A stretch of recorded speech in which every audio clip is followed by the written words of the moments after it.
الحمد لله نحمده ونستعينه ونستغفره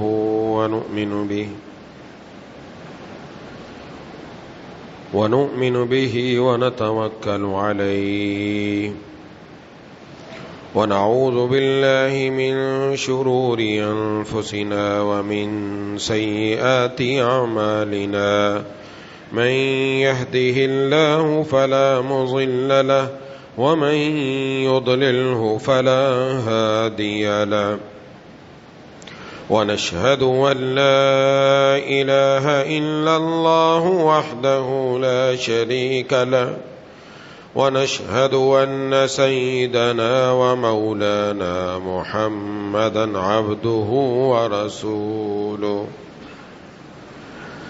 صلى الله تعالى على خير خلقه محمد وعلى آله وأصحابه ومن تبعهم بإحسان إلى يوم القيامة أما بعد فأعوذ بالله من الشيطان الرجيم بسم الله الرحمن الرحيم لقد كان لكم في رسول الله أسوة حسنة لمن كان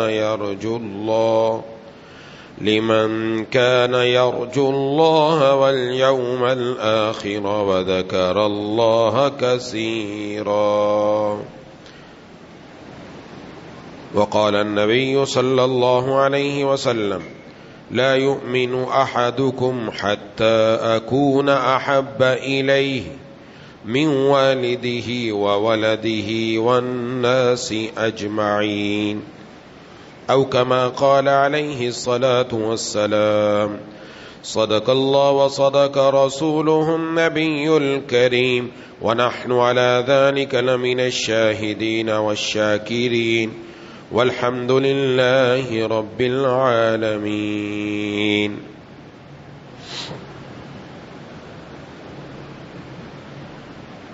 میرے دوستوں اور ساتھیوں،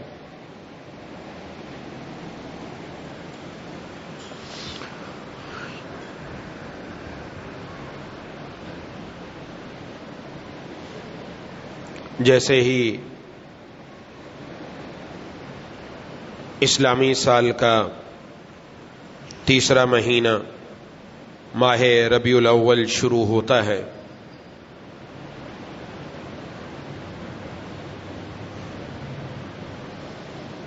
تو آپ صلی اللہ علیہ وسلم کا ذکر خیر،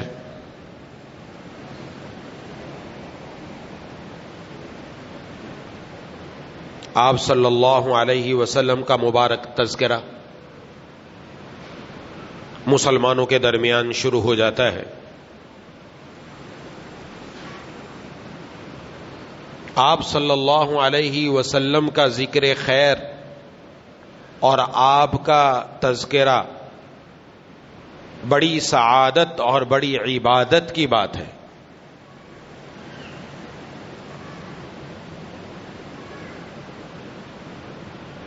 اور آپ صلی اللہ علیہ وسلم کا دنیا میں تشریف لانا یہ ایک ایسا عظیم الشان واقعہ ہے کہ کوئی دنیا کا واقعہ اس کا مقابلہ نہیں کر سکتا.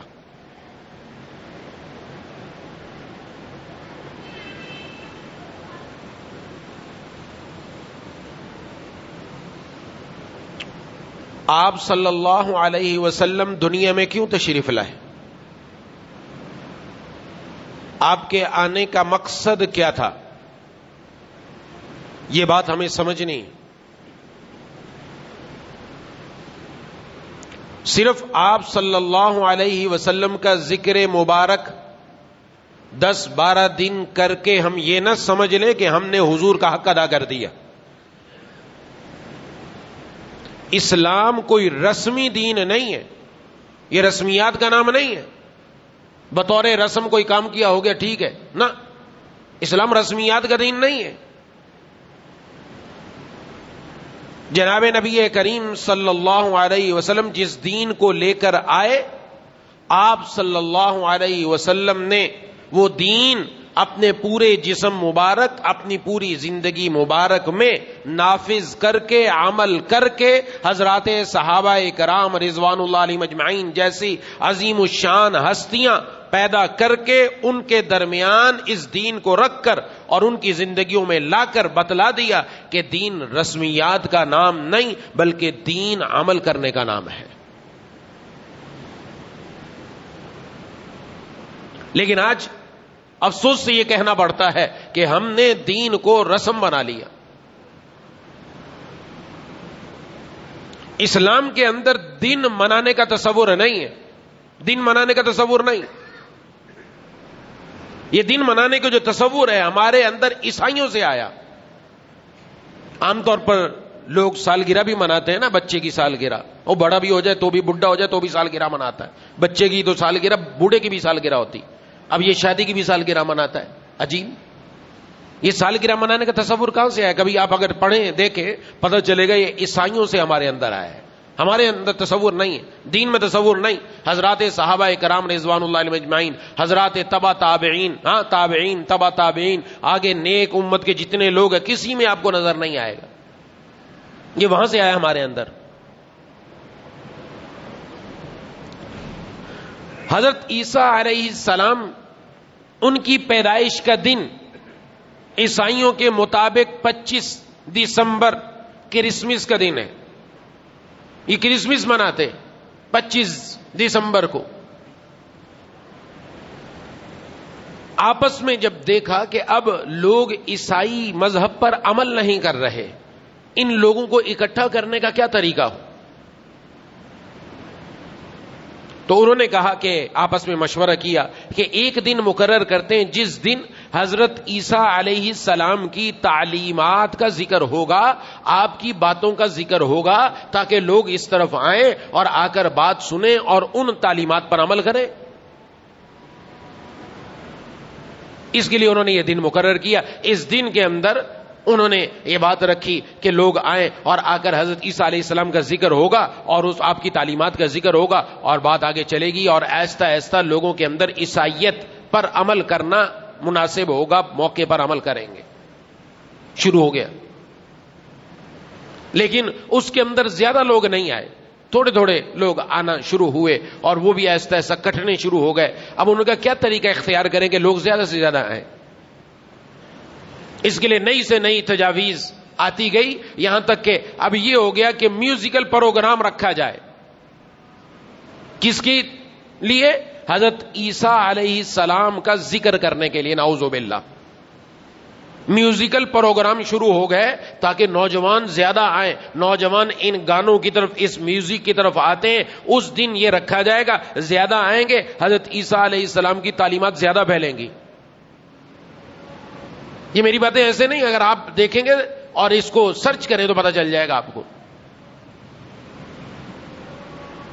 ہوتے ہوتے آج یہ 25 دسمبر کرسمس کا دن پوری دنیا کے اندر دیکھا جائے سب سے زیادہ شراب اسی دن پی جاتی ہے، سب سے زیادہ اللہ کی نافرمانی اسی دن میں ہوتی ہے۔ تو حضرت عیسیٰ علیہ السلام کی تعلیمات تو ایک طرف رہ گئی، اب اس کا تذکرہ نہیں ہے۔ اب تذکرہ کیا ہوتا ہے؟ اب غلغباڑہ ہوتا ہے، اور یہ دن وہ سمجھا جاتا ہے، نعوذ باللہ، یہ دن شروع کیا گیا حضرت عیسیٰ علیہ السلام کے نام پر، اور آج یہاں تک نوبت پہنچ چکی کہ جتنے زنا کے واقعات، جتنی شراب نوشیاں اور جتنی بدماشیاں اس دن ہوتی ہیں شاید کسی اور دن ہوتی ہیں۔ کون کر رہا ہے؟ عیسائی کر رہے حضرت عیسیٰ علیہ السلام کے نام پر، نعوذ باللہ۔ یہ ان کی طرف سے شروع ہوا اور چلتا رہا، اب آج تک چل رہا ہے اور آگے چلتا جائے گا۔ آگے کیا کچھ ہونا ہے اندازہ نہیں ہے۔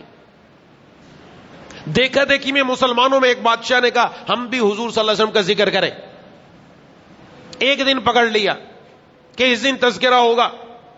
آپ صلی اللہ علیہ وسلم دنیا میں کب تشریف لائے؟ آپ کی ولادت کا دن تاریخ کے اندر ایک نہیں کئی بیان کی گئے۔ ہمیشہ یاد رکھیے، حضرات صحابہ کرام رضوان اللہ علیہم اجمعین یہ وہ ہستیاں ہیں جنہوں نے جناب نبی کریم صلی اللہ علیہ وسلم کی بات من و عن محفوظ کر کے من و عن محفوظ کر کے امت تک پہنچائی. کمپیوٹر تو آج ایجاد ہوا, اللہ نے ان کے ذہن, ان کے حافظے, ان کی تربیت ایسی فرمائی, حضور صلی اللہ علیہ وسلم سے جو بات سنی اپنے دماغ کے اندر ایسی محفوظ ہوئی, بیان ہی آگے بیان کی. اس کے بعد بھی اتنے محدثین آئے, ایک ایک محدث کو ایک ایک لاکھ احادیث یاد ہوتی تھی, بلکہ کئیوں نے تجربہ کر کے دیکھا, دیکھتے شاید یہ حدیثیں بھول جائیں. ان کے سامنے احادیث غلط پڑھی, سند غلط پڑھی, پڑھ کر کہا اب تم بیان کرو. کہا تم نے ابھی جو بیان کی وہ یوں بیان کی, اور صحیح حدیث یوں ہے جو حضور نے بیان فرمائی. ایسا اللہ نے حافظہ دیا. اور حضرات صحابہ کرام رضوان اللہ مجمعین کے کیا کہنے, ان کے بعد کے لوگوں کے کیا واقعات ہیں. امام ابو داؤد رحمت اللہ علیہ آخری دور میں نابینا ہو گئے تھے, حج کے لیے تشریف لے کر گئے, آپ کے ساتھ آپ کے رفقا تھے, راستے کے اونٹوں کے اوپر سفر ہوا کرتا تھا, تو چلے جا رہے تھے. ایک جگہ جب گزرے تو سر نیچے کر لیے یوں, حالانکہ نابینا تھے, سر نیچے کر لیا اور نیچے رہے تھوڑی دیر. جب وہ اونٹ تھوڑا آگے گزر کر چلا گیا تو اوپر ہو گئے. کسی نے پوچھا کہ آپ نے ایسا کیوں کیا, رفقا نے پوچھا آپ نے ایسا کیوں کیا. کہا کہ یہاں پر ایک درخت ہے, وہ درخت عام طور پر بندے کو لگ جاتا ہے, اس لیے میں نیچے جھک گیا کہیں مجھے وہ درخت نہ لگ جائے. انہوں نے کہا یہاں تو کوئی درخت نہیں ہے جہاں سے آپ گزرے. فرمایا یہیں روک لو اونٹ کو, یہیں روک لو, یہیں روک لو. اس کا مطلب یہ کہ میرے حافظے پر اثر پڑ گیا, آج کے بعد حدیث نہیں بیان کروں گا اگر میرا حافظہ خراب ہو گیا. یہاں کے علاقے کے بوڑھے لوگوں کو بلواؤ اور معلومات کرو کہ یہاں پر گزشتہ سالوں میں درخت تھا کہ نہیں تھا. وہاں کے قریب قریب کے لوگوں کو جمع کیا, ان میں بوڑھے جو لوگ آئے انہوں نے آ کر کہا جس جگہ اس بوڑھے میاں نے اپنا سر نیچے کیا تھا وہیں پر درخت لگا ہوا تھا. یہ وہ لوگ تھے کہ جن کو اتنا بھی اللہ نے حافظہ دیا اور ایسا دیا کہ سفر ہو رہا, سفر میں ان کو یہاں تک پتا ہے کہاں درخت ہے اور کہاں نہیں ہے, اور آنکھیں دیکھنے کی نہیں. آج بعض لوگ اشکال کرتے ہیں, اس لیے میں نے بات کر دی, جی ہمیں تو یاد نہیں رہتا, ہم تو بھلکڑ ایسے, ہمیں تو نماز ابھی پڑھی اور ہمیں یہ پتہ نہیں چلتا اس نماز کے اندر صورتیں کون سی پڑھی ہیں, ہمیں یہی نہیں پتا ہوتا, اپنا بھی نہیں پتا, امام صاحب کی بھی پتا. باہر جا کے پوچھے آج امام صاحب نے کون سی تلاوت کیا, پتہ نہیں یار کون سی تلاوت کی تھی, کوئی صورت پڑھی تھی. ہمارا حال تو ایسا ہے, ہم اپنے اوپر نہیں قیاس کریں ان حضرات کو, یہ بڑے چنے ہوئے لوگ تھے. تو بہرحال حضرات صحابہ کرام رضوان اللہ مجمعین نے آپ صلی اللہ علیہ وسلم کی بات من و عن محفوظ کی, من و عن ہم تک پہنچائی, اور آج تک الحمدللہ محفوظ ہے. من و عن پہنچائی, انہوں نے کسی بات کے اندر کوئی کمی نہ چھوڑی, کوئی کسر نہ چھوڑی. لیکن جو باتیں حضور نے ان کو پکی نہیں کروائی, جو بتلایا کہ یہ دین کا حصہ نہیں, دین کی جتنی باتیں تھی, ایمان کی جتنی باتیں تھی, قرآن کی جتنی باتیں تھی, عمل کی جتنی باتیں تھی, نماز کی جتنی باتیں تھی, سب محفوظ. لیکن آپ صلی اللہ علیہ وسلم کی ولادت کس دن ہوئی, یہ چونکہ دین کا ایسا کوئی حصہ نہیں تھا کہ اس پر عقیدہ آئے, اس پر کوئی عمل آئے, اس لیے وہ یاد نہ رکھی گئی. آج بھی اس تاریخ کے اندر اختلاف ہے کہ کون سا دن ہے. میں وہ بیان نہیں کرنا چاہتا, میں صرف یہاں یہ بیان کرنا چاہتا ہوں جس دن کو یہ سمجھا جاتا ہے یہ حضور صلی اللہ علیہ وسلم کی ولادت کا دن ہے. آج ہمارے ہاں کیا ہوتا ہے, نعوذ باللہ, حضور صلی اللہ علیہ وسلم کے نام پر نعت میوزک کے اوپر پڑھی جاتی ہے اور اس میوزک کے پیچھے نوجوان ڈانس کرتے ہوئے چلے جاتے ہیں, نعوذ باللہ.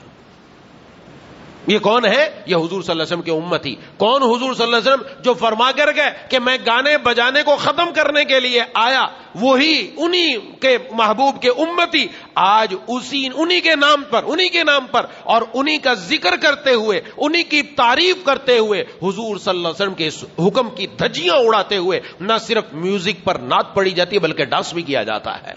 یہ ایسے نہیں ان آنکھوں نے دیکھا, آپ نے بھی کئیوں نے دیکھا ہوگا.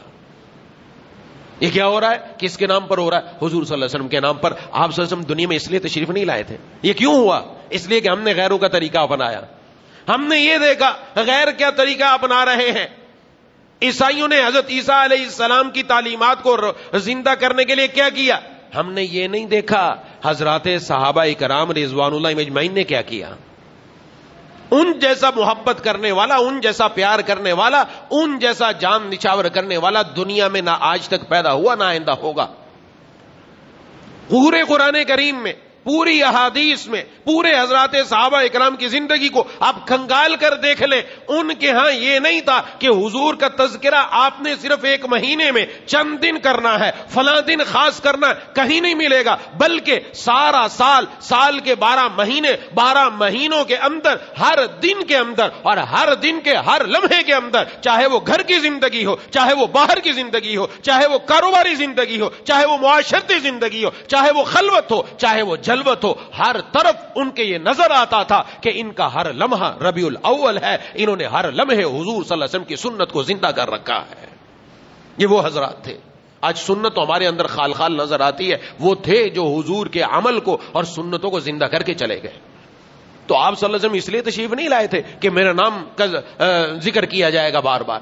یہ اگر مقصد ہوتا تو جب آپ صلی اللہ علیہ وسلم نے دین کی دعوت دی تو مشرکین نے کہا آپ چھوڑ دیں اس بات کو، آپ آج کے بعد بات نہ کریں۔ اگر آپ بادشاہ بننا چاہتے، بادشاہت آپ کے قدموں میں آئے گی۔ اگر آپ کو حسن چاہیے، ہم سب سے خوبصورت لڑکی آپ کے قدموں میں پیش کرتے ہیں، آپ حسن لے لیجئے۔ آپ کو پیسہ چاہیے، ہم مال آپ کے قدموں میں لا کر نشاور کرتے ہیں۔ لیکن یہ آپ جو بات کرتے ہیں توحید کی، یہ جو آپ دعوت دیتے ہیں، اس دینی تعلیمات کو آپ روک دیں۔ جناب نبی کریم صلی اللہ علیہ وسلم نے فرمایا اگر میرے ایک ہاتھ میں سورج دوسرے ہاتھ میں چاند رکھ دیا جائے تو بھی میں اس کو چھوڑنا گوارا نہیں کر سکتا۔ اس سے کیا بتلانا مقصود تھا کہ دین رسم نہیں ہے، دین کچھ اور تقاضا لے کر آیا۔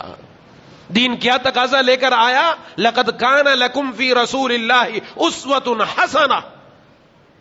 اللہ نے قرآن کریم میں فرما دیا جناب نبی کریم صلی اللہ علیہ وسلم کے بارے میں کہ رسول اللہ صلی اللہ علیہ وسلم کی ذات اقدس میں تمہارے لیے بہترین مثال، بہترین نمونہ، عمدہ مثال موجود ہے کہ تم اپنی زندگی ان کے مطابق گزارو۔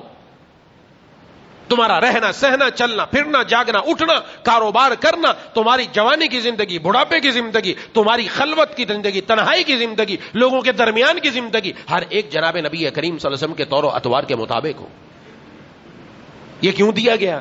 یہ ہمیں عمدہ نمونہ کیوں دیا گیا؟ اللہ تعالیٰ کا طریقہ ہے۔ اللہ نے دنیا میں صرف کتابیں نہیں بھیجی، ایک طرف کتاب اللہ کا سلسلہ ہے، دوسری طرف رجال اللہ کا سلسلہ ہے۔ یوں تو ہوا کتاب کوئی نہیں آئی، اللہ کا نبی تو ضرور آیا، لیکن ایسا کبھی نہیں ہوا کتاب آئی ہو اس کے ساتھ اللہ کا نبی نہ آیا ہو۔ اللہ کی کتاب آئی، کتاب اللہ آئی، ساتھ رجال اللہ آئے، ساتھ اللہ کے انبیاء آئے جنہوں نے آ کر سمجھایا کتاب اللہ پر عمل کیسے ہوگا۔ کتاب اللہ میں آیا نماز قائم کرو، اس نماز کو قائم کیسے کرنا ہے، پڑھنا کیسے ہے، زکات ادا کرو، زکات ادا کرنے کا طریقہ کیا ہوگا، روزہ رکھو، روزہ رکھنے کا طریقہ کیا ہوگا، حج کرو، حج کرنے کا طریقہ کیا ہوگا۔ اس کے ساتھ رجال اللہ کو بھیجا، محبوب کبریا خاتم الانبیاء سرکار دو عالم صلی اللہ علیہ وسلم کو بھیجا کہ ادھر حکم آ رہا ہے اقیم الصلاۃ، حضور کی نماز دیکھو پڑھا کیسے ہے، ادھر حکم آیا روزہ رکھو، حضور کو دیکھو رمضان گزارا کیسے ہے، ادھر حکم آیا حج کرو، حضور کو دیکھو حج کیسے کیا ہے۔ قرآن کا عمل لیتے جاؤ، قرآن سے حکم لیتے جاؤ، حضور کا عمل لیتے جاؤ۔ جب اپنی زندگی کے اندر لیتے چلے جاؤ گے تم اللہ کے مقرب اور پیارے بن جاؤ گے، کیونکہ انسان نقال ہے۔ ہم سارے دنیا کے اندر کوئی بھی انسان ایسا نہیں جو نقل کرنے والا نہ ہو۔ انسان جو دیکھتا ہے وہ کرتا ہے۔ یہ صرف انسان کے اندر، انسان کے بچے کو سکھانا پڑتا ہے، ایسے نہیں چلتا، سکھانا پڑتا ہے۔ مچھلی کا بچہ پیدا ہوتا ہے نا، اس کو سکھانا نہیں پڑتا تیرنا کیسے، وہ خود تیرتا ہے۔ مرغی کا بچہ پیدا ہوگا، اس کو بتانا نہیں پڑتا کہ دانا چگنا کیسے، دانا ڈال دو چگنا شروع کر دے گا، یہ سب سیکھ کر آتے ہیں۔ انسان کا بچہ یہ نہیں سیکھ کر آتا، اس کو سکھانا پڑتا ہے، چلنا بھی سکھانا پڑتا ہے، بولنا بھی سکھانا پڑتا ہے۔ کوئی کہ جی میری مادری زبان جو ہے وہ میری مادری زبان پنجابی ہے، میرا بچہ پنجابی ہی بولے گا، نہ، اگر آپ گھر کے اندر اردو بولتے تو یہ پنجابی نہیں بول سکتا۔ ہاں پنجابی بولنا شروع کر دو یہ بھی پنجابی بولنے لگ جائے گا، سندھی بولنا شروع کر دو یہ بھی سندھی بولنا شروع ہو جائے گا۔ کیوں؟ جو دیکھے گا، جو سنے گا، یہ کان اور آنکھ دونوں سے جو کچھ یہ اپنے اندر لے کر جا رہا ہے وہی ظاہر کرے گا، وہی ظاہر کرے گا۔ یہ نقال ہے، اس لیے گھر کا جن کا ماحول اچھا ہوتا ہے، جن کا ماحول، یہ ہم سب نے دیکھا ہے، اس لیے عرض کر رہا ہوں، جن کے گھر کا ماحول اچھا، نمازوں کی پابندی ہے، صبح قرآن کی تلاوت ہو رہی ہے، اللہ کے حکموں پر عمل ہو رہا ہے، حضور کی سنتوں پر عمل ہو رہا ہے، ماشاءاللہ ایسی ہماری مائیں بہنیں بیٹیاں موجود ہیں جنہوں نے اپنے گھروں میں اللہ کے حکموں کو بلند کر رکھا ہے، نمازوں کی بھی پابند ہیں، شوہر بھی نماز کے لیے آتے ہیں۔ وہاں جب گھر میں بچہ آتا ہے، یہ بچہ بچپن ہی سے اللہ تبارک و تعالیٰ کا محبت کرنے والا، حضور سے محبت کرنے والا، نماز پڑھنے والا، اس کے دل میں شوق پیدا ہو گیا, ماں باپ کو دیکھا نماز پڑھتے ہوئے, ماں باپ کو دیکھا قرآن پڑھتے ہوئے, اس کے دل میں بھی شوق پیدا ہو گیا. یہ یاد رکھیے, یہ بقولہ بہت مشہور ہو چکا, اگر آپ چاہتے ہیں بچہ یہ کام کرے تو بچہ کہنے پر نہیں کرے گا, آپ کر کے دکھانا شروع کر دیں, بچہ کرنا شروع کر دے گا. گھر میں جیسا ماحول, اور اگر گھر میں کیا ماحول ہے, گھر میں ماحول ہے ماں باپ دونوں لڑتے ہیں, آپس میں گالم گلوچی ایک دوسرے کو نوازتے ہیں, صبح سویرے گالیاں شروع ہو جاتی ہیں, گھر کے اندر فلمیں چل رہی ہیں, گھر کے اندر گانے چل رہے ہیں, اس بچے سے کیا توقع رکھیں گے یہ نمازی بن کر نکلے گا, یہ وہاں سے مفسر بنے گا, یہ اللہ کا پیارا بنے گا؟ نہ, یہ دیکھ رہا ہے آنکھ سے کیا دیکھا, کان سے اس نے کیا سنا, کان سے گانے سن رہا ہے, گالیاں سن رہا ہے, ماں باپ کی لڑائیاں سن رہا ہے. یہ بڑا ہو کر اس نے بھی یہی کام کرنا, اور آج ہم اپنی زندگیوں میں دیکھتے آ رہے ہیں جن کے گھروں کا جیسا ماحول آگے پھر بچے بھی ویسا ہی کرتے ہیں. یہ کوئی نئی بات نہیں ہے, کیوں؟ انسان نقال ہے, نقل کرنے والا ہے. اس لیے محبوب کبریا خاتم الانبیاء سرکار دو عالم صلی اللہ علیہ وسلم کو بھیجا کہ تم نے نقل کرنی ہے تو بہترین نقل کرنے کے لیے آپ کے پاس بہترین مثال ہونی چاہیے, بہترین نمونہ ہونا چاہیے. وہ محبوب کبریا خاتم الانبیاء سرکار دو عالم صلی اللہ علیہ وسلم کی ذات اقدس جیسا ہے. اب تمہیں اپنی زبان سے اظہار نہیں کرنا پڑے گا, ہم حضور کے سچے امتی ہیں, ہم حضور کے سچے غلام ہیں. تمہارا سر سے لے کر پاؤں تک ہر عمل بتائے گا, یہ واقعتاً اللہ کے محبوب کا سچا غلام اور امتی ہے, یہ بتائے گا. لیکن اب ہماری زندگی میں صبح سے لے کر شام تک جائزہ لیں کہ ہماری زندگی میں کس کا رخ آ رہا ہے, ہم کس طرف چلے جا رہے ہیں, ہمارا رخ کیا ہے. اللہ تبارک و تعالیٰ نے تو ہمیں بہترین نمونہ عطا فرمایا. آپ نے اپنے کپڑے سلوانے کے لیے درزی کے پاس جاتے کہ نہیں جاتے, نمونہ دے کر آتے کہ نہیں آتے, اس کو جا کر ناپ دے کے آتے اپنا کہ نہیں دے کر آتے. اور اگر شادی کا سوٹ ہے تو پھر بڑی تاکید بھی کر کے آتے ہیں, دیکھو یہ آستین اتنی لمبی ہونی چاہیے, یہ آپ نے گھیر اتنا رکھنا ہے, یہ میرا جسم پیمائش کر کے یہ فکس ہونا چاہیے, یہ یہاں سے اتنا ہونا چاہیے, یہ آگے پیچھے سب بتا کر آتے کہ نہیں آتے. گئے بتا دیا اور کپڑا دے کر آ گئے, اس نے کپڑا سی دیا, کہا جی آ کر لے جاؤ, لینے چلے گئے. جا کر دیکھا تو جو آستین ہے وہ آستین یہاں کی بجائے یہاں تک ہے, لمبی آستین ہے.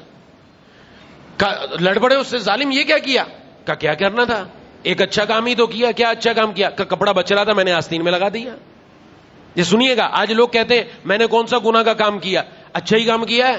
یہاں بھی بات صحیح ہے, یہ اچھا ہی کام کیا, کہا کپڑا بچ رہا تھا میں نے کہا ضائع ہو جائے گا, آستین لمبی کر دی, وہ شلوار وہ دور تک جا رہی ہے, 2 ٹانگیں آ جائے اس کے اندر لمبائی میں, اتنی لمبی بنا دی. کہا یہ کیا کہ یہ کپڑا بچ رہا تھا اس لیے. اب لڑائی شروع ہو گئی, لوگ جمع ہو گئے. کیا ہوا کہ میں اس کو ناپ دے کر گیا, پیمائش دے کر گیا, ساری چیز بتا کر گیا, اس کے باوجود اس نے ایسا سیا, مجھے یہ قبول نہیں. ہاں لوگ بھی آپ کی طرفداری کریں گے, واقعتاً آپ صحیح کہہ رہے ہیں. درجی کو کہیں گے اب تو نیا کپڑا لے کر آ اور اس کا صحیح سوٹ بنا کر دے. ہم نے جو ناپ دیا, ہم نے جو اپنی پیمائش دی, اس کے خلاف ہمیں اپنا کپڑا قابل قبول نہیں ہے. اللہ نے اپنے محبوب ہمیں دیے, اس محبوب کی زندگی کے خلاف جس کی زندگی ہوگی اللہ کو وہ بھی قابل قبول نہیں ہوگی کہ ہم نے اپنا محبوب دیا تھا. کون ہے دنیا میں جو اپنا محبوب دے؟ اپنا محبوب کوئی کسی کو نہیں دیتا, کوئی کسی کو نہیں دیتا. بڑے سے بڑا سخی آ جائے, بڑے سخی آئے جنہوں نے بڑی سخاوتیں کر دی, اپنا پیارا اور اپنا محبوب کسی نے کسی کو نہیں دیا. یہ اللہ نے دیا اپنا محبوب اور دے دیا. اب ان جیسی جو شخصیت, ایسی بہترین عمدہ مثالیں ان کے اندر, وہ تم اپنی زندگی میں نہیں لے کر آئے. اور اللہ نے قید فرما دیا قرآن کریم میں, قل ان کنتم تحبون اللہ فاتبعونی یحببکم اللہ. کہہ دیجئے اگر تم اللہ تعالیٰ سے محبت کرنا چاہتے ہو, کہ چاہتے ہو اللہ تبارک و تعالیٰ سے تم محبت کرو تو اللہ تم سے محبت کرے. تو اس کا طریقہ کیا ہے؟ فرمایا تم میری اتباع کرو, میری پیروی کرو, میرا چلن چلو. جب میری پیروی کرو گے اللہ تمہیں بھی اپنا پیارا بنا لیں گے. اس لیے میرے مرشد مولا فرمایا کرتے تھے انسان نے نقل کرنی, ہم میں سے ہر ایک آدمی نقل کر رہا ہے. نوجوان طبقہ بھی سوچے, بڑے بھی سوچے, ہر ایک ہم نے جیسا دیکھا ویسے کیا. فرمایا آج بہت سارے نوجوان کس کی نقل کر رہے ہیں؟ فنکاروں کی, اداکاروں کی, گلوکاروں کی, اور نہ جانے کن کن کی نقلیں ہو رہی ہیں. اپنی صبح سے شام تک اور شام سے صبح تک, اور اپنے کپڑے اور جو کچھ بھی ہے, پھٹا ہوا کپڑا کسی نے پہننا شروع کر دیا. جینز ایسی ہونی چاہیے کہ جو پھٹی ہوئی ہو, درمیان میں ایک گھٹنے کے اوپر سوراخ ہونا چاہیے اس کے, وہ سوراخ والی پہن لی. وہاں سے گھسی پسی ہو, وہاں سے رنگ بھی اترا ہوا ہو, ایسے لے کر آؤ, ایسے کپڑے پہننا شروع کر دیے. دیکھا دیکھی میرے حضرت فرمایا کرتے تھے کوئی گلوکار کی نقل کرتا ہے, کوئی فنکار کی نقل کرتا ہے, کوئی اداکار کی نقل کرتا ہے, تم سرکار کی نقل کرو صلی اللہ علیہ وسلم. اور سرکار کی نقل کیوں کرو؟ اس لیے کہ اللہ نے فرمایا ان کی پیروی کرو. حضور صلی اللہ علیہ وسلم اللہ کے محبوب, آپ کے جسم اطہر سے نکلا ہوا ہر عمل اللہ کو محبوب, اور وہ عمل جس کی زندگی میں چلا جاتا ہے اللہ کو وہ بھی پیارا ہو جاتا ہے. آج وہ عمل ہمارے اندر نظر نہیں آ رہا. اور افسوس سے یہ کہنا پڑ رہا ہے آج ہمارے بچے بچیاں، ہمارے بڑے، خواتین، مائیں بہنیں بیٹیاں اور مرد یہ کن کی کر رہے ہیں؟ ان لوگوں کی جو اللہ کی نافرمانی علیہ اعلان کر رہے ہیں، جو فاسق اور فاجر کہلا جا رہے ہیں، جو علیہ اعلان کھلم کھلا اللہ کے حکموں کی بغاوت کر رہے ہیں، علیہ اعلان حضور کے حکموں کی دھجیاں اڑا رہے ہیں، معاشرے کے سامنے آ کر ناچ گانا، بے حیائی اور یعنی فحاشی اور اللہ کی نافرمانی ہو رہی ہے، ان کے گندے جسموں سے نکلے ہوئے گندے عمل آج ہماری مائیں بہنیں قبول کر رہی ہیں، آج ہمارا نوجوان قبول کر رہا ہے، جو اپنے اندر وہ گندا عمل لے کر آئے گا، اس زندگی کے اندر، اس کے گھر کے اندر، اس کے کاروبار میں برکت کہاں سے ہوگی؟ جس نے اپنی زندگی کے اندر وہ گندا عمل لے کر آیا، کیوں قبول نہیں کیا آپ صلی اللہ علیہ وسلم کے عمل مبارک کو؟ آپ صلی اللہ علیہ وسلم کی ذات اقدس خوشبو ہی خوشبو، حضرات صحابہ کرام فرماتے ہیں جہاں سے آپ گزر جاتے ہم خوشبو سے پہچان لیتے، حضور یہاں سے گزر کر گئے ہیں، آپ کی جسم عطر کی خوشبو ایسی کہ گلیاں مشک بار ہو جاتی، پتہ چل جاتا آپ جہاں سے گزر کر گئے، آپ کا خوشبو والا جسم، آپ کے جسم عطر سے پسینہ نکلتا، یہ خوشبو والا نکلتا، آپ کے جسم عطر سے نکلے ہوئے خوشبو والے اعمال آج امت نے چھوڑ کر گندگی والے اعمال اپنی زندگیوں کے اندر لے کر آ گئے، تو پھر پریشانیاں کیسے نہ ہوں، پھر ذلتیں کیوں نہ آئیں، پھر ہمارے اوپر اللہ کی نافرمانی کی وجہ سے غضب کیوں نازل نہ ہو؟ کبھی ہم نے غور کیا ہے؟ یہ صرف زبان سے دعویٰ کر لینا کافی نہیں ہے کہ ہم حضور صلی اللہ علیہ وسلم کی محبت کرنے والے ہیں، یہ زبان کے دعوے کے لیے ضروری ہے جسم بھی دکھائے، میرے جسم میں وہ خوشبو والے اعمال موجود ہیں کہ نہیں، میری جسم کے اندر حضور صلی اللہ علیہ وسلم کے ذات اقدس کی سیرت اور صورت نظر آتی ہے کہ نہیں نظر آتی؟ وہ حضور صلی اللہ علیہ وسلم جو میرے اور آپ کے لیے رو رو کر چلے گئے، امت کے لیے رو رو کر چلے گئے، راتوں کو اٹھ کر اللہم امتی اللہم امتی، اے اللہ میری امت کا کیا ہوگا، اے اللہ میری امت کا کیا ہوگا؟ اور امت ہے کہ اسی نبی کی سنت کو صبح اٹھ کر نالیوں کے اندر بہا کر خوش ہوتی ہے، نعوذ باللہ، دھجیاں اڑائی جا رہی ہیں۔ کیا گزرتا ہوگا آپ صلی اللہ علیہ وسلم کے دل مبارک پر جب آپ کو پتہ چلتا ہوگا میرے امتی نے یہ حرکت کی؟ کسی غم گسار کی محنتوں کا یہ خوب میں نے سلا دیا، کسی غم گسار کی محنتوں کا یہ خوب میں نے سلا دیا، جسے میرے غم نے گھلا دیا اسے میں نے دل سے بھلا دیا۔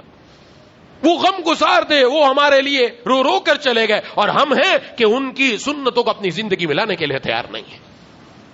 آخر کیسا دعویٰ ہے حضور صلی اللہ علیہ وسلم کی محبت کا؟ کس منہ سے جا کر حضور صلی اللہ علیہ وسلم کا سامنا کریں گے؟ کیا منہ لے کر جائیں گے؟ ہے کیا ہمارے پاس کہ آپ صلی اللہ علیہ وسلم کے سامنے چلے جائیں اور آپ صلی اللہ علیہ وسلم کو جا کر عرض کریں کہ ہم آپ کی امتی ہیں؟ ہمارے چہرے سے پتہ چلے گا۔ حضرت خواجہ عزیز الحسن مذہوب رحمہ اللہ فرمایا کرتے تھے، آج عجیب مسئلہ تو یہ ہے ہمارا دشمن ہمارے گھر میں نہیں آ سکتا۔ ہمارا دشمن کون ہے؟ ہمارا بھائی دشمن ہے، ہماری بہن ہماری دشمن ہے، ہمارا چچا تایا ہمارے دشمن ہے، ہمارے چچا زاد ہمارے کزن ہمارے دشمن ہے۔ کیوں نہیں آ سکتے؟ اس لیے اس نے مجھے شادی پہ نہیں بلایا، اس نے فلاں فنکشن کیا اس میں مجھے نہیں بلایا، فلاں تقریب میں مجھے نہیں بلایا، فلاں جگہ مجھے بڑا نہیں کیا، نکاح کے موقع پر مجھے بڑا کرتے، میرے سائن ہوتے، میرا پتہ چلتا میں فلانا ہوں۔ ہاں یہ دشمن بنا لیا، حالانکہ یہ دشمنی جائز نہیں، یہ قطع تعلقی جائز نہیں، قرآن و حدیث نے منع کیا، لیکن یہ دشمن بن چکے، آج ہماری دہلیز پر نہیں چڑھ سکتے، ہمارے گھر میں نہیں آ سکتے، کہتے میں تیرے لیے مر گیا تم میرے لیے مر گیا، ایک دوسرے سے بائیکاٹ کر دیا جاتا ہے۔ یہ تو مسلمان، یہ حضور کا امتی ہے، یہ ہمارے گھر میں نہیں آ سکتا، اس سے خون کا رشتہ ہے، یہ ہمارے گھر میں نہیں آ سکتا۔ لیکن اللہ کا دشمن، حضور کا دشمن، قرآن کا دشمن، اسلام کا دشمن، مسلمان کا دشمن، حضور صلی اللہ علیہ وسلم کی ذات اقدس سے نکلے ہوئے اعمال کا دشمن، آج وہ نہ صرف ہمارے گھروں کے اندر آ چکا، ہمارے گھروں میں آ کر ہماری تہذیب پر اثر اندار ہو چکا، بلکہ آج ہماری صبح سے شام ہونے کے طریقوں کے مطابق ہو رہی، نعوذ باللہ۔ وہ کون ہے؟ وہ ہندو ہے، وہ یورپ ہے، وہ انگریز ہے۔ آج ہماری شادی ہندوؤں کے طریقے پر، آج ہماری غمی ہندوؤں کے طریقے پر، آج ہمارا اٹھنا بیٹھنا چلنا پھرنا کس کے طریقوں کے مطابق ہو رہا ہے؟ آج وہ غیر، وہ دشمن جو حضور کا، اللہ کا، قرآن کا، مسلمان کا، اسلام کا، وہ آج ہمارے اندر بیٹھا ہوا ہے، اور ہم دوسروں کو دشمن بنا کر دین سے دور ہو کر بیٹھے ہوئے ہیں۔ اس لیے آج اس کو ضرورت ہوئی، نعوذ باللہ، نعوذ باللہ، یہاں تک حملہ ہوا کہ ہمارے مسلمان ملک جو مسلمان ہے، مسلمان ملک کے اندر جس ملک کو اسلام کے نام پر حاصل کیا گیا، اس ملک کے اندر ٹرانسجینڈر نامی قانون ایکٹ پاس کر لیا گیا، اور وہ ایسے پاس کر لیا گیا کہ پوری دنیا لگی ہوئی تھی مسلمانوں کے اندر یہ بے حیائی پھیلاؤ، ان کے اندر یہ بے غیرتی پھیلا دو، اس کے اندر جو چاہے اپنی جنس بدل لے، جو چاہے مرد عورت بن جائے، جو چاہے عورت مرد بن جائے، اور 28,000 ایسے لوگوں نے اپنے آپ کو کروا لیا، جو مرد تھا وہ عورت بن چکا اور جو عورت تھا وہ مرد، آپ نے کروا لیا۔ اب ان کی شادیاں ہوگی تو مرد کی مرد سے شادی اور نعوذ باللہ عورت کی عورت سے شادی ہو رہی، نعوذ باللہ۔ کو معمولی باتیں ہیں؟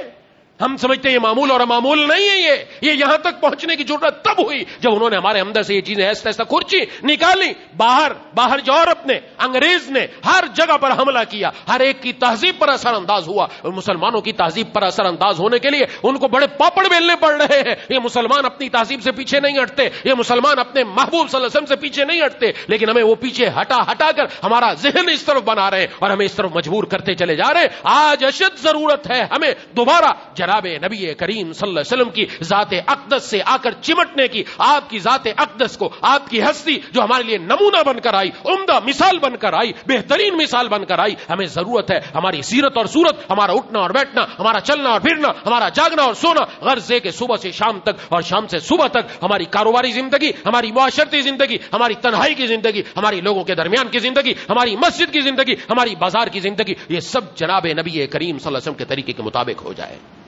اس لیے ہم سب عہد کر کے اٹھیں گے انشاءاللہ. آج سے حضور صلی اللہ علیہ وسلم کی سنتوں پر عمل کریں گے انشاءاللہ. آج سے خوب پختہ طور پر عمل کرنے کی کوشش کریں گے. یہی وہ چیز ہے جو آج ہم سے نکلوائی جا رہی ہے, چھڑوائی جا رہی ہے. ہمیں مضبوطی سے تھامنا ہے. سنت وہ عمل ہے, پوری دنیا میں سنت ایک ہی طرح کی رہتی ہے, بدعت بدلتی رہتی ہے.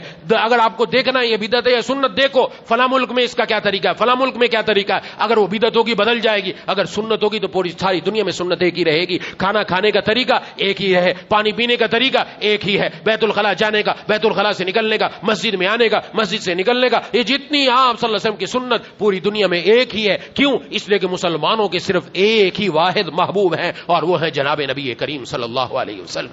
ہمیں ضرورت ہے اس بات کی کہ ہم اس طرف آئیں, اور آج تک جو ہم سے غلطی ہوئی, آج تک جو حضور کی سنتوں کو چھوڑا, ہم ان سنتوں پر اللہ سے معافی بھی مانگیں. اللہ سے معافی مانگ کر حضور سے اپنا تعلق مضبوط کریں. ہر جمعے کے دن درود شریف کی کثرت کریں, کم از کم 300 مرتبہ درود شریف پڑھیں. 300 مرتبہ درود شریف پڑھ کر اپنی محبت حضور سے ثابت کریں, اور ساتھ ساتھ اس کے پڑھنے کی برکت سے اللہ دلوں میں محبت کو بڑھائیں گے. حضور کی سنت ہماری زندگی میں آتی چلی جائیں گی, انشاءاللہ اللہ کے پیارے بن جائیں گے. دعا ہے کہ اللہ تعالیٰ مجھے اور آپ کو ان باتوں پر عمل کرنے کی توفیق عطا فرمائے. وآخر دعوانا ان الحمدللہ رب العالمین.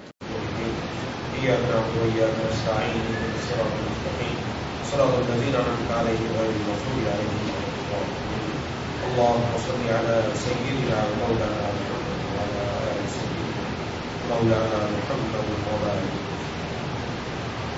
ربنا اغفر لنا ذنوبنا وكفر عنا سيئاتنا وتوفنا مع الأبرار. ربنا لا تزغ قلوبنا بعد إذ هديتنا وهب لنا من لدنك رحمة إنك أنت الوهاب. اللهم أعنا على ذكرك وشكرك وحسن عبادتك. اللهم لا تجعل الدنيا أكبر همنا ولا مبلغ علمنا ولا غاية رغبتنا ولا تسلط علينا من لا يرحمنا. مولا کریم یا الہ العالمین یا ارحم الراحمین, ہم سب کی حاضری کو اپنی بارگاہ میں قبول و مقبول فرما لیجیے. یا الہ العالمین یا ارحم الراحمین یا ذو الجلال والاکرام, ہمارے والدین کی, بیوی بچوں کی, بہن بھائیوں کی, دوستوں احباب کی, تمام رشتہ داروں کی, اہل پاکستان کی, پوری امت مسلمہ کی مغفرت فرما دیجیے. یا اللہ پوری امت کو اپنے محبوب صلی اللہ علیہ وسلم کے طریقوں پر عمل کرنے کی توفیق عطا فرما دیجیے. یا اللہ ہمیں اپنی زندگیوں میں حضور صلی اللہ علیہ وسلم کی سنتوں کو زندہ کرنے کی توفیق عطا فرما دیجیے. یا الہ العالمین یا الراحمین, ہم میں سے جو بیمار ہیں, گھروں میں جو بیمار ہیں, دوستوں احباب میں جو بیمار ہیں, جن نے بیماروں کے لیے دعا کے لیے کہا, یہ کہنا چاہتے تھے نہیں کہہ سکے, یا امید رکھتے ہیں پیغام پہنچایا نہ پہنچ سکا, سب کو شفائے کاملہ عاجلہ مستمر عطا فرما. بھائی عبدالحمید صاحب کی اہلیہ کافی علیل ہے, انہوں نے دعا کے لیے کہا ہے. شوکت بیٹری والے, ان کی اہلیہ علیل ہے. نوید بھائی کی والدہ علیل ہے. ماسٹر محمد شریف صاحب کا آپریشن ہے, ان کے لیے دعا کریں. جاوید جبار بھائی علیل ہے کافی دنوں سے, اور ایک ساتھی کی نانی علیل ہے, انہوں نے دعا کے لیے کہا ہے. اور میرے ماموں بھی کافی علیل ہیں, اور منیب الرحمان صاحب یہ بھی بیمار ہیں کافی دنوں سے. طاہرہ خاتون وہ بھی علیل ہے, ایک ساتھی کی والدہ کا آنکھوں کا آپریشن ہوا, انہوں نے بھی دعا کے لیے کہا ہے. یا الہ العالمین یا ارحم الراحمین یا ذو الجلال والاکرام, یا اللہ ان سب کو یا اللہ مکمل پہلے سے بہتر صحت عطا فرما دیجیے. مولا کریم الہ العالمین ہے مولانا ہم میں سے بھی جتنے بھی مسجد میں موجود ہیں کوئی بھی بیمار ہے کوئی بھی مسئلہ ہے یا الہ العالمین سب دور فرما دیجیے یا الہ العالمین یا الراحمین یا اللہ ڈینگی کا مرض زیادہ پھیل رہا ہے اس کی وجہ سے مسلمان پریشان ہے مولا کریم اس مرض کو یا اللہ ختم فرما دیجیے تمام مسلمانوں کو گھروں میں ہوں ہسپتالوں میں ہوں یا اللہ اسی طرح تمام سیلاب اور بارش کے متاثرین کو جو اپنے اپنے علاقوں میں جہاں جہاں موجود ہیں جو جو ان کے ساتھ معاملات ہیں یا اللہ سب کو اپنے صحت کے خزانوں سے صحت کی دولت سے مالا مال فرما دیجیے ولی کریم الہ العالمین الراحمین مرنے سے پہلے سچی توبہ کی ضرور توفیق عطا فرما دیجیے یا اللہ خاتمہ ایمان پر نصیب فرما دیجیے ولی کریم خاتمہ ایمان پر نصیب فرما دیجیے اے الہ العالمین بات ساتھی روزگار کے اعتبار سے پریشان ہیں دعاؤں کے لیے مسلسل کہتے رہتے ہیں یا اللہ ان سب کے لیے بہتر روزگار عطا فرما دیجیے یا اللہ ہم سب کے روزگار میں برکت عطا فرما یا اللہ ہمیں دنیا میں کسی کا محتاج نہ بنا جس طرح اب تک آپ نے اپنے کرم نوازیوں مہربانیوں میں رکھا یا اللہ اسی طرح رکھا اسی طرح آئندہ بھی رکھیے یا اللہ میں اپنے شکر گزار بندوں میں شامل فرما دیجیے شکر کے مواقع خوب عطا فرما ہر تکلیف پریشانی جو درد سے ہم سب کی حفاظت فرما بولے کریم جتنے حاضرین مجھ سے موجود ہیں ہم سب کے دلوں میں جتنی جائز تمنا ہے سب کو ہی فرما ہمارے جتنے آئزہ اقربا دنیا سے جا چکے ہیں یا الہ العالمین والدین میں سے یا اللہ اور بہن بھائیوں میں سے گھر والوں میں سے یا اللہ سب کو یا اللہ جنت الفردوس میں جگہ عطا فرما سب کی قبر و قبول سے منور فرما مولا کریم ہم سب کو مرنے سے پہلے موت کی تیاری کی توفیق عطا فرما حاسدین کا حسد شریروں کے شر نظر بد سے حفاظت فرما ربنا تقبل منا انك انت السميع العليم وتب علينا انك انت التواب الرحيم صلى الله تعالى على خير محمد وعلى اله وصحبه اجمعين برحمتك يا ارحم الراحمين آمين يا رب العالمين.